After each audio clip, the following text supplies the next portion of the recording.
Ikkinchi videomizda mana sizlar ozgina reklama qilamiz quyonlarimizni. Bizga aloqaga chiqishadi.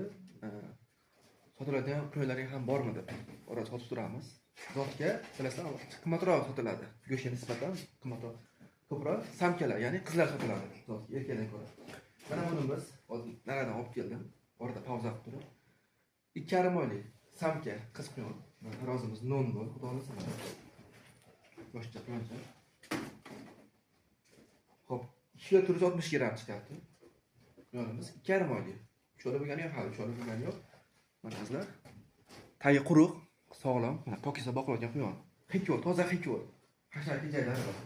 Bu quyonimizni 1 oyda 1 oy boqib turib erkakka qo'shsa bola olsa bo'ladi. Nu 1 oy emas, 1,5 oy yarib boqilsa, 4 oylik bo'ladi. O'shani to'liq 4 oylik bo'lgandan keyin qo'shsa erkakka maqsadga muvofiq bo'ladi va bolani yaxshi beradi, xudo xolasa. Sotamiz. Bemalol aloqa chiqarasizlar bizga. Faqat shu qimmatga sotiladi zotga. Hikol.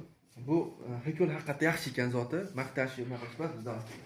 Velikan ham kalif ham bor. Jazari ham ikkita bor, unaqalarimiz bor, yo'q emas. Hikol qo'shib bolasini olyapmiz.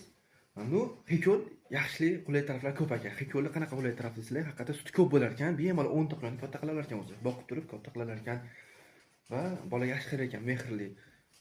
Hashish quyonlar ko'pi bilsalar, birinchisi tug'ib tashlab yuboradi, birinchisi avvalgi brak qaramaydi, ikkinchisi qaraydi.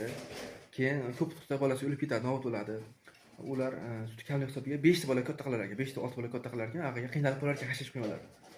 Shu buni sut ko'p ekan, bizga yoqdi, qulay, shuncha biz faqat oqib deyapmiz, bo'lmasa hikol zo'r ekan. Albatta, mangu quyon fermasida